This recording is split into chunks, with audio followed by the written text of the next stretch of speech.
राजनीति के इस पूरे पैटर्न में गाली की जो परंपरा आई है, जी, इसको कैसे देखते हैं आप? गाली का कोई हमारे परिवार की राजनीति में विरोध राजनीति में तो होता है, लेकिन गाली और अपशब्द राजनीति में नहीं होने चाहिए। बड़ा ये कलंकित करने वाली आपने जो बात कही, तो इसमें बड़ा कलंक लोग लगा रहे हैं आपकी पार्टी पर। कभी कभी ये साजिशन भी कराया जाता है। तो बीजेपी के जब पैर उखड़ रहे थे तो उनको कुछ सूझ नहीं रहा था, तो जिस मंच की बात हुई है उस मंच पे तो राहुल गांधी गए भी नहीं। लोगों ने तो कांग्रेस को यूपी में तो मोस्टली नकार ही दिया है। राहुल जी का प्यार बढ़ रहा है, युवा उनको चाह रहे हैं और बदलाव की आंधी दिख रही है। लेकिन मान रहे हैं कि आपकी पार्टी में लोग घर से निकल नहीं रहे हैं। ऐसा नहीं है, हम लोग अभी संगठन सृजन कार्यक्रम में जो कमियां थी वो पूरी कर रहे हैं और हम लोग बूथ तैयार कर चुके हैं, मंडल की तैयारी है। जो चुनावों में आप जो है हार ली, तो उसका ठिकरा आपने किसके सर पे फोड़ा? इलेक्शन अब थोड़ा बदल गया है। अब इलेक्शन जो है आदमी अपना वोट बर्बाद नहीं करता है, तो या तो वो किसी पार्टी को जिता रहा होगा और या उस पार्टी को हराने के लिए जो पार्टी नंबर 2 पे होगी उसके साथ हो गया होगा। डॉक्टर जफर नकवी सांसद से अगर बात की जाए तो खुद 36 का आंकड़ा रहता है, आप लोग कभी एक मंच पे एक साथ नहीं दिखाई पड़ते। बाबा ने अपनी लखीमपुर की सीट 70s में छोड़ के नकवी जी को दी थी। नंबर बढ़ाने के चक्कर में आपस नंबर नहीं, ज़्यादा से ज़्यादा और अच्छा काम करना और ऊपर अपने शीर्ष नेतृत्व को बताना कि हम भी कुछ हैं। मेरे हिसाब से सबसे अच्छा जवाब ये होगा कि जब 27 में लखीमपुर की विधानसभा में भाजपा के प्रत्याशी हराया जाए, उससे बड़ा जवाब तो नहीं हो सकता। आपको नहीं लगता कि ये जो भाजपा का प्रत्याशी हराया जाए वाला जो वो है कुछ ज़्यादा लंबा हो गया? ये सब घाव होते हैं, ये सब जो घाव दिए जाते हैं ये आपको प्रेरणा के लिए होते हैं, ये एक संकल्प करने के लिए होते हैं कि आप संकल्प करिए। नमस्कार, मैं गोपाल गिरी और आज हमारे टॉक शो में हमारे साथ हैं पेशे से डॉक्टर और राजनीति में देश की इस समय कह सकते हैं कि नंबर 2 की सबसे बड़ी पार्टी कांग्रेस के सक्रिय सदस्य के रूप में काम कर रहे हैं और राष्ट्रीय कांग्रेस कमेटी के ये सदस्य भी हैं। सीधे से आइए डॉक्टर साहब से मुखातिब होते हैं। डॉक्टर साहब, बहुत बहुत स्वागत है हमारे इस टॉक शो में। धन्यवाद गोपाल। इस समय अगर हम बात करें तो कांग्रेस पार्टी इस समय बड़े कंट्रोवर्सी के दौर से गुजर रही है। आप पार्टी के जगह जगह विरोध हो रहा है, प्रदर्शन हो रहा है। आपकी पार्टी के जो है मन से देश के प्रधानमंत्री को गाली देने की बात इस समय सबसे बड़े जो है चर्चाओं में है। तो हम शुरुआत यहीं से करते हैं कि राजनीति में कितने साल का कैरियर है आपका? देखिए, राजनीति अगर मेरे कैरियर की बात करें तो हम 2019 से हम सक्रिय तौर से आए, लेकिन उससे पहले तो हम पापा के साथ, बाबा के साथ रैलियों में जाना और चीज़ों को देखना, यहाँ तक कि जो हमारी टीम होती है वो बूथ पे क्या कर रहे हैं क्या नहीं कर रहे हैं उसको देखना, तो बचपन से परिवार में रहा है। तो राजनीति तो 1948 में बाबा पहली बार डिस्ट्रिक्ट बोर्ड के चेयरमैन इलेक्ट हुए थे, 1957 में वो MLC बने, फिर 62 में MLA बने, 5 बार MLA रहे। अगर यूपी की बात करें तो 1991 में श्रीनगर के आखिरी कांग्रेस के MLA बाबा ही रहे। तो हम लोग हमेशा से इसमें सक्रिय रहे, लेकिन मेरी अपनी सक्रियता 2019 से शुरू हुई जब प्रियंका गांधी पहली बार यूपी की महासचिव बनी। जिले में अगर बात करें तो कांग्रेस के सबसे अंतिम MLA आपके बाबा जी थे। जी। अच्छा, इतने साल का कैरियर, पॉलिटिकल अनुभव, कह सकते हैं कि पॉलिटिकल विरासत है आपके पास। राजनीति सीखने की जरूरत नहीं है, राजनीति का कहरा आप अपने घर के आंगन से सीख के आए हैं। राजनीति के इस पूरे पैटर्न में गाली की जो परंपरा आई है, जी, इसको कैसे देखते हैं आप?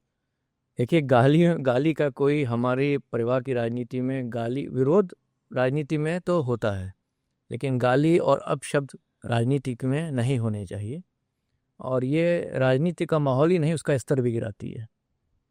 तो मेरे हिसाब से गाली का राजनीति में कोई जगह नहीं है। आवेश में आके आप कुछ बोल सकते हैं, लेकिन किसी परिवार में, किसी बहन के लिए, किसी माँ के लिए इस तरीके के अपशब्द राजनीति में उसके स्तर को गिराते हैं और राजनीति को कलंकित करते हैं। तो बड़ा ये कलंकित करने वाली आपने जो बात कही, तो इसमें बड़ा कलंक लोग लगा रहे हैं आपकी पार्टी पर कि आपकी पार्टी गठबंधन बिहार में बड़े जो है जोर शोर से जुटी हुई है और उस मंच से देश के प्रधानमंत्री को गाली दे दी गई और शायद इसको लेकर भाजपा ही आक्रोशित भी है पूरे देश में। तो आपको नहीं लगता है कि ये परंपराएं राजनीति को कहीं ना कहीं से दूषित कर रही हैं? देखिए, होता यह है कि कभी कभी ये साजिशन भी कराया जाता है। बिहार में राहुल जी की 1300 किलोमीटर की यात्रा, जो वोट अधिकार यात्रा चल रही थी, जिसमें वोट चोरी पे वो माहौल बना रहे थे और बीजेपी को घेर रहे थे, तो बीजेपी के जब पैर उखड़ रहे थे तो उनको कुछ सूझ नहीं रहा था। तो जिस मंच की बात हुई है उस मंच पे तो राहुल गांधी गए भी नहीं और कोई कांग्रेस का पदाधिकारी भी नहीं मौजूद था। पीछे से आके किसी ने क्या कह दिया और जो व्यक्ति जिसने कहा वो पकड़ा गया। वो ना ही किसी राजनीतिक पार्टी का सदस्य है, ना ही सक्रिय सदस्य है। तो अगर उसने कुछ मंच से कह दिया तो उसको पार्टी को उसको घेर लेना और फिर उसको पूरे देश में माहौल बनाना। यहाँ की प्रधानमंत्री खुद पॉडकास्ट करते हुए नजर आ रहे हैं। तो ये तो एक तरीके से समझ लीजिए उसको राजनीति का ढंग ढालना था, उसको राजनीति में उनको इस्तेमाल करना था, तो उन्होंने ये किया। तो यानी इस कांड को आप क्या मान सुनियोजित मान के चल रहे हैं क्या कि मेरे हिसाब से इसको उन्होंने राजनीति में बीजेपी की दखल को बढ़ाने के लिए बिहार में ये कार्य किया। वरना बिहार बंद का करने का कोई कारण नहीं था। अगर किसी ने कोई गाली दी वो अरेस्ट हो गया और अरेस्ट होकर उसको उसकी सज़ा मिल गई। उसके बाद बिहार बंद करना, वहाँ पे बिहारियों को तंग करना, वहाँ पे बहुत से ऐसे लोग हैं जो अस्पताल जा रहे थे उनकी गाड़ियाँ रोकना, लोगों को पीटना, तो ये तो राजनीतिक द्वेष के कारण ही किया जा रहा है। अच्छा लौट आते हैं हम फिर वापस आपकी पॉलिटिक्स पे आते हैं। आप भी राजनीति में जो है सक्रिय हैं, प्रयास भी कर रहे हैं, चुनाव भी लड़ते हैं। कौन कौन से चुनाव लड़े भी आपने अभी तक? देखिए, हम 2022 का जो विधानसभा का चुनाव था वो लड़ा और उस चुनाव में हमने राजनीति को और करीब से देखा कि क्या बूथ लेवल पे हो रहा था और राजनीति जो 1990 की थी और 2000 की है उसमें क्या फ़र्क है। तो उससे बहुत ही सीखने को मिला और ये नई राजनीति को नए तरीके से लड़ने की एक प्रेरणा भी। अच्छा, क्या लगता है आपको कांग्रेस जिसे कहते हैं कि यूपी की अगर खासकर बात करें तो हाशिए पे है और उस चूंकि आपका घराना एक बड़ा कांग्रेस के टाइम का घराना रहा है, शायद आपके दिमाग में दिलो दिमाग में और कह सकते हैं कि ब्लड में कांग्रेस है, तो चूंकि उसी से आप प्रयास भी कर रहे हैं, आपको क्या लगता है कि कितना भविष्य उज्जवल है आपका कांग्रेस में? क्योंकि लोगों ने तो कांग्रेस को यूपी में तो मोस्टली नकार ही दिया है और बात करें तो अन्य मुद्दों पर भी कांग्रेस जब चाहे कंट्रोवर्सी की बात होती हो, विरोध प्रदर्शनों की बात होती हो, कांग्रेस के पास संख्या बल कम है। मानते हैं इस बात को? देखिए, समझिए, राहुल जी ने भारत जोड़ो यात्रा करी, कन्याकुमारी से लेकर कश्मीर तक। राहुल जी ने वोट अधिकार यात्रा करी। तो इसमें एक चीज़ कॉमन है, एक तो राहुल जी का प्यार बढ़ रहा है, युवा उनको चाह रहे हैं और बदलाव की आंधी दिख रही है। ये तो एक बात हो गई, लेकिन उनको घर से निकलना पड़ा। कांग्रेस में लोगों को घर से बूथ तक चलना पड़ेगा, बूथ में पहुंचना पड़ेगा। मान रहे हैं कि आपकी पार्टी में लोग घर से निकल नहीं रहे हैं? ऐसा नहीं है। हम लोग अभी संगठन सृजन कार्यक्रम में जो कमियां थी वो पूरी कर रहे हैं और हम लोग बूथ तैयार कर चुके हैं, मंडल की तैयारी है और हम लोग अब निकलना शुरू हो रहे हैं। जब तक बूथ पे हमारी अच्छी जमावड़ा नहीं होगा तो हम प्रदर्शन उस हिसाब से, उस गंभीरता से करने की स्थिति में नहीं रहेंगे। तो संगठन सृजन जो कार्यक्रम चल रहा है राहुल जी का, हम लोग का यूपी को लेके, वो हमें उम्मीद है 2027 में हम एक अच्छी विपक्ष की भूमिका निभाने के पक्ष में होंगे। लग रहा है आपको कि कांग्रेस में अपनी कुछ गोटियां आप भी बिठा पाएंगे? हाँ, बिल्कुल बिठा पाएंगे। अच्छा, ये दो चुनावों में आप जो है हार निकली, तो उसका ठिकरा आपने किसके सर पे फोड़ा? उसका ठिकरा आपने अपनी जो है सुनियोजित तैयारी नहीं थी, या फिर कांग्रेस का यूपी में हाशिए पे होना, या फिर अपनी पार्टी के अंदर के व्यक्तिगत जो है क्या कह सकते हैं आपसी जो खटास है, दरार है, किस पर आपने ठिकरा फोड़ा डॉक्टर साहब ने? देखिए, इलेक्शन अब थोड़ा बदल गया है। अब इलेक्शन जो है आदमी अपना वोट बर्बाद नहीं करता है। तो या तो वो किसी पार्टी को जिता रहा होगा और या उस पार्टी को हराने के लिए जो पार्टी नंबर 2 पे होगी उसके साथ हो गया होगा। तो शुरुआत में इलेक्शन सब बराबर सा लगता है, लेकिन जैसे इलेक्शन बढ़ने लगता है तो जो 1-2 में आ जाते हैं तो धीमे धीमे वोट वहीं पे शिफ्ट हो जाता है। डॉक्टर साहब ने कहा कि आदमी वोट बर्बाद नहीं करता। हाँ, नहीं करता। आपको क्या लगता है कि मतलब लोगों की मानसिकता हो गई कि कांग्रेस को वोट देना, वोट बर्बाद करना है? अगर कांग्रेस अपने आप को नंबर 2 की पार्टी दिखा पाएगी और हम लोग मजबूती से विपक्ष लोगों के मुद्दे का, गरीबों के मुद्दे को उठा पाएंगे तो हमारा वोट हमें मिलेगा और वो वोट कांग्रेस के लिए होगा। अच्छा डॉक्टर साहब, कैसे अपनी पार्टी को आप नंबर 2 पे ला पाएंगे? सबसे पहले आप संगठन की बात करते हैं। हाँ। संगठन बनता है सदस्य पार्टी से, कार्यकर्ताओं से। आप तो खुद ही पार्टी नहीं संभाल पा रहे हैं, आप लोग आपस में लड़ रहे हैं। आपका जो है डॉक्टर जफर नकवी सांसद से अगर बात की जाए तो खुद 36 का आंकड़ा रहता है, आप लोग कभी एक मंच पे एक साथ नहीं दिखाई पड़ते। नहीं, देखिए, 36 का आंकड़ा किसी से नहीं है। जफर नकवी जी के बारे में बात करें तो बाबा ने अपनी लखीमपुर की सीट 70s में छोड़ के नकवी जी को दी थी कि कोई यूथ आए और लड़े, और वो जीते भी थे। और अगर रवि वर्मा जी की बात करें तो बाल गोविंद वर्मा जी हमेशा बाबा के इलेक्शन में साथ रहे, यहाँ तक कि एक बाल गोविंद वर्मा जी के इलेक्शन में बाबा को सीने में दर्द भी हुआ था और उन्होंने उसके बावजूद भी दौरा किया था। तो वो ऐसा कुछ नहीं है, सब पारिवारिक हैं। थोड़ा बहुत तो प्रतिस्पर्धा रहेगी। किस उस प्रतिस्पर्धा किस चीज़ की प्रतिस्पर्धा है? सेम भाई इंट्यूशंस या सेम क्या प्रतिस्पर्धा? प्रतिस्पर्धा होती है बढ़ चढ़ के काम करना, बढ़ चढ़ के हिस्सा करना और बताना कि हमने ज़्यादा काम किया है। हम जो है, युवा हैं हम लोग, तो थोड़ी बहुत तो प्रतिस्पर्धा रखते हैं। नंबर बढ़ाने के चक्कर में आपस में नंबर नहीं, ज़्यादा से ज़्यादा और अच्छा काम करना और ऊपर अपने शीर्ष नेतृत्व को बताना कि हम भी कुछ हैं और हमारे ऊपर आशीर्वाद इन दो बड़े नेताओं का भी है।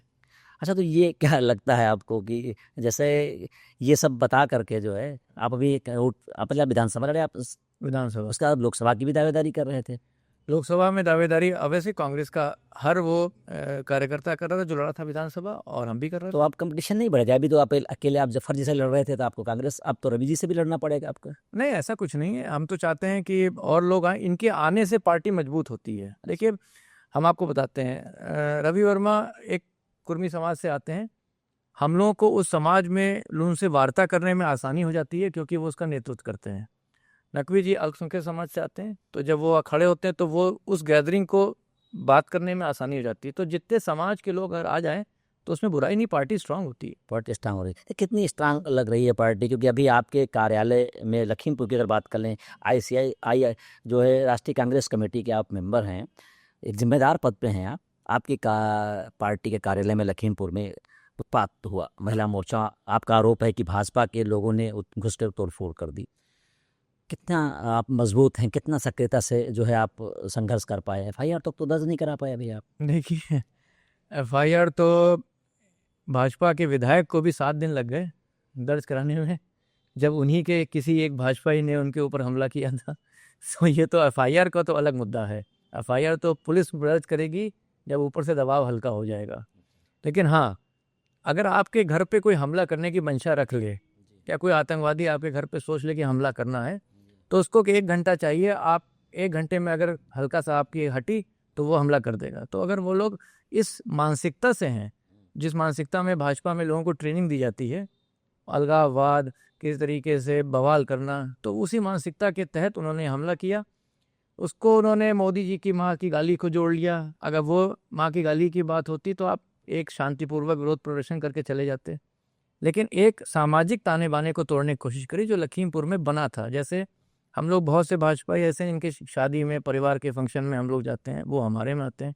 तो इस तरीके से कर से आप वो सामाजिक ताना बाना तोड़ रहे हैं। जो सामाजिक तानाबाना तोड़ने की बात करें, तो ये जैसे क्या लगता है कि आप संघर्ष की बात कर रहे थे, आप लोगों का 2 दिन संघर्ष चला। एक दिन आप वहाँ रामधुन बैठ के गा रहे थे, जो दिन वहाँ प्रदर्शन कर दिया आपने डीएम कार्यालय के सामने, बहुत सारे आपके नेता कह रहे थे एफआईआर होगी उसके बाद ही हटेंगे, डरा वरा भी लेके आप लोग पहुँचे थे। उसके बाद में प्रशासनिक वार्ता के बाद आप चुपचाप वापस आ गए। तो ये सब चीज़ें नहीं लगता है कि वो कार्यकर्ता, जो जुझारू कार्यकर्ता है, युवा कार्यकर्ता है, जो जोश बना के आता है, हताश हो रहा है कहीं ना कहीं से होता है? देखिए, युवा तो ये चाहता है कि बीजेपी का कार्यालय फूंक दिया जाए। तो क्या उसको फूंकने देंगे? नहीं, उसको समझाना पड़ेगा कि कुछ चीज़ें दायरे में की जाती हैं। चीज़ों को समय दीजिए, प्रशासन को भी समय दीजिए, ताकि प्रशासन को कहने का मौका ना मिल जाए कि उनकी बात नहीं रखी गई। अरे तो ये किसको आप समझा रहे हैं? ये हमको समझा रहे हैं, अपने कार्यकर्ताओं को समझा रहे हैं, या फिर विपक्ष को समझा रहे हैं? आपका जो है प्रदर्शन हुआ और प्रदर्शन के बाद एक लेटर आपका आया, एक लेटर आया है कि एक प्रतिनिधिमंडल बना दिया गया है कि एक प्रतिनिधिमंडल लखीमपुर खीरी जाएगा और वहाँ की जो स्थिति है, जो वहाँ पे कार्यालय में हुआ है, उसकी सूचना आपके अजय राय जी को देगा। वहाँ से एक लेटर आपका आया, जानकारी है आपको, शायद आपको भी होगी, जब हमें है तो है ना। तो आपने वो प्रतिनिधिमंडल में जो नाम है वो पढ़े हैं आपने? जी, मैं जानता हूँ। जानते हो, उसमें जो नाम हैं वो सारे के सारे उन स्थानीय नेताओं के हैं जो 3 दिन से धरने पर बैठे हुए थे। वो प्रतिनिधिमंडल लखीमपुर आएगा और यहाँ की स्थितियों को जाके वहाँ अजय राज जी को बताएगा, तब वो निर्णय लेंगे। ये हास्यास्पद नहीं लगता आपको कि ये प्रतिनिधिमंडल की ये सब प्रोपोगंडा करने की, या ये किसको समझाने की ये रणनीति है? कार्यकर्ता को समझाया जा रहा है या लोगों को समझाया जा रहा है? देखिए, जो लखीमपुर में यथा स्थिति कैसी है, उसको ऑफिशियली तो कांग्रेस ऐसे ही काम करती है। ऑफिशियली एक प्रतिनिधिमंडल भेजा जाता है, उसमें नेता कोई भी हो सकता है, उसमें नेता होने से मतलब नहीं है, मतलब सीनियर लोगों को उसमें भेजा जाता है जो बहुत ही बुजुर्ग होते हैं और जो जिम्मेदार होते हैं, उनको भेजा जाता है ताकि वो यथास्थिति बता सकें। क्योंकि 100 लोग 100 बातें कह रहे होते हैं, हम लोग भी अपनी बात कह रहे होते हैं, अध्यक्ष भी अपनी बात कह रहा होता है, शहर अध्यक्ष अपनी बात कह रहा होता है, और जो विधानसभा क्षेत्रों के प्रत्याशी अपनी बात कह रहे होते हैं। तो एक ऑफिशियल प्रतिमंडल जाता है जो अपनी बात रखता है और वो कोशिश करता है कि प्रशासन से मिलके यथास्थिति बताए। उसके बाद ये तय किया जाता है करना क्या है। करना क्या है, तो अब करना क्या है कि स्थिति क्या है, क्योंकि आप भी तो जो आईसीसी के मेंबर हैं, तो अंदर की सुगबुराहट खिचड़ी जो पक रही है वो आपको पता लगती होगी कि कुछ करने की बात हो रही है, फिर मामला टाटा फिस हो गया। नहीं, ऐसा नहीं है। देखिए, कोई ज़रूरी नहीं है कि उसी समय जवाब दे दिया जाए। मेरे हिसाब से सबसे अच्छा जवाब ये होगा कि जब 27 में लखीमपुर की विधानसभा में भाजपा के प्रत्याशी हराए जाए, उससे बड़ा जवाब तो नहीं हो सकता। आपको नहीं लगता कि ये जो भाजपा का प्रत्याशी हराया जाए वाला जो वो है कुछ ज़्यादा लंबा हो गया? नहीं, लंबा नहीं हो गया। आप देखिए, इसकी तैयारी आपको करनी पड़ेगी। ये सब घाव होते हैं, ये सब जो घाव दिए जाते हैं, ये आपको प्रेरणा के लिए होते हैं, ये एक संकल्प करने के लिए होते हैं कि आप संकल्प करिए कि जो इन्होंने हमारे साथ किया है, हमारे कार्यालय के साथ किया है, जो स्वाभिमान को ठेस पहुंचाई है, उसका जवाब हमें किस तरीके से देना है। एक होता है तुरंत दे देना, एक होता है थोड़ा रुक के देना। अच्छा डॉक्टर साहब, राजनीति के साथ साथ तो आप डॉक्टर भी हैं पेशे से, कितना ओपीडी रोज करते हैं? देखिए, हम हफ्ते में 6 दिन तो ओपीडी करते ही 6 दिन में? और सुबह और शाम। सुबह ऑलमोस्ट 3.5 से 4 घंटे और शाम को 2 घंटे देते हैं। 2 घंटे। अच्छा डॉक्टर साहब, जो है इतना बिजी शेड्यूल, 8 घंटे 5 घंटे की डेली ओपीडी, उसके बाद जो है फिर पॉलिटिक्स, कैसे टाइम निकाल पाते हैं? पॉलिटिक्स कैसे घर को समय में दे पाते हैं, या फिर पॉलिटिक्स और फिर ओपीडी में फंसे रहते हैं? देखिए, राजनीति तो पहले से भी कई जगह हमने कहा, ये बात कहते भी हैं, राजनीति एक टीम वर्क होता है। बिना टीम के आप राजनीति में सक्सेसफुल नहीं हो सकते। तो आपका प्रोफेशनल लाइफ, भाई मेरा जो पहला धर्म है वो मरीजों की सेवा करना है, उनका इलाज करना है, और चूँकि मैं डायबिटोलॉजिस्ट हूँ तो मुझे उन मरीजों को ज़रूर देखना है क्योंकि उनकी तकलीफ़ें ज़्यादा हैं। दूसरा, हमारे छोटे भाई सिद्धार्थ शंकर त्रिवेदी जो पहले शहर अध्यक्ष थे, अब सीतापुर कोऑर्डिनेटर हैं, वो मेरा 60% टाइम टीम के साथ क्षेत्र में बिताते हैं। फिर वो जो बैकअप देते हैं आप? बैकअप देते हैं। फिर उसके बाद हम लोग संडे या 2 दिन जो भी समय मिलता है वो मीटिंगें लगा के और लोगों को जोड़ते हैं और कांग्रेस की विचारधारा से जोड़ने की कोशिश करते हैं। सर डॉक्टर साहब, जो है अच्छे पॉलिटिशियंस, अच्छे डॉक्टर्स होने के साथ साथ एक ड्रेसिंग पर्सनालिटी भी बिल्कुल माशाल्लाह हीरो वाली लुक है। तो क्या शादी उदी क्या मतलब लव मैरिज वगैरह की थी या? नहीं, 2008 में बाबा और हमारी जो वाइफ हैं डॉक्टर नेहा त्रिवेदी जी, अच्छा वो भी डॉक्टर हैं। मोस्टली होता ना डॉक्टरों में अधिकतर जो है कहते हैं अंडरस्टैंडिंग मैरिज हो जाती हमने परिवार जानता था और उसी में शादी हुई, और वो पलिया की है। अच्छा, और 2008 में हम लोगों की शादी हुई। साथ में पढ़ती थी? नहीं, साथ में नहीं पढ़ती थी, उसने बरेली से किया था और हमने बेंगलोर से किया था। अच्छा अच्छा, तो मोस्टली ऐसा होता ना आपके प्रोफेशन में जब एक साथ लोग होते हैं तो अंडरस्टैंडिंग मैरिज, उसके बाद में लव मैरिज भी कह सकते हैं। एक प्रोफेशन का आदमी एक दूसरे को अंडरस्टैंड करना आसान। अंडरस्टैंडिंग मैरिज होती है, और कहते हैं कि कॉमर्शियल थिंग्स थॉट्स भी जो वहीं पे बैठ के बन जाती है। कॉमर्शियल नहीं, जैसे मान लिया आप पेशेंट में बिजी हैं और रात में काफ़ी समय लग गया तो वो बात समझना आसान हो जाएगा कि वो गंभीरता क्या थी। तो डॉक्टर साहब, विपक्ष में हैं आप, सत्ता में आने की बात कर रहे हैं, कह रहे हैं 27 में हरा देंगे भाजपा के विधायक को। हराएंगे किसकी दम पर? देखिए, हराएंगे जनता के दम। जनता के दम पर। लखीमपुर खीरी में अगर जनता की बात करें, सबसे बड़ी बात लखीमपुर में हम पिछले देख रहे हैं ऐसे सबसे बड़ा यूरिया का मुद्दा है जी, है।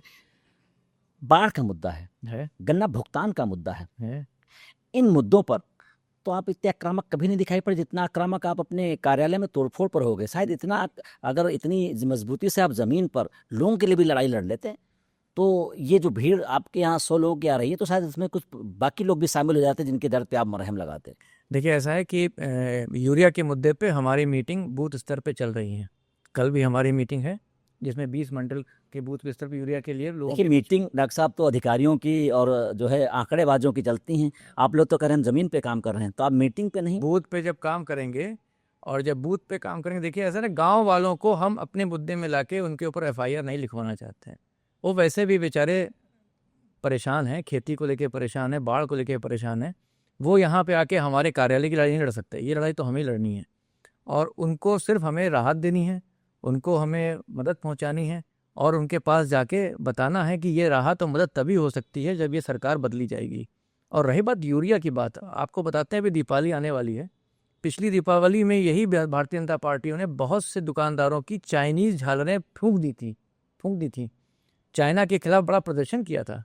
और मोदी जी ये बताने को, देश को उनको बताना चाहिए कि 80% खाद और यूरिया चाइना हिंदुस्तान को सप्लाई करता है। चाइना जब चाहे उस सप्लाई को बंद कर दे और आपकी यूरिया की किल्लत पैदा कर दे। यही मोदी जी आज चीन में खड़े होकर गले लगा रहे हैं।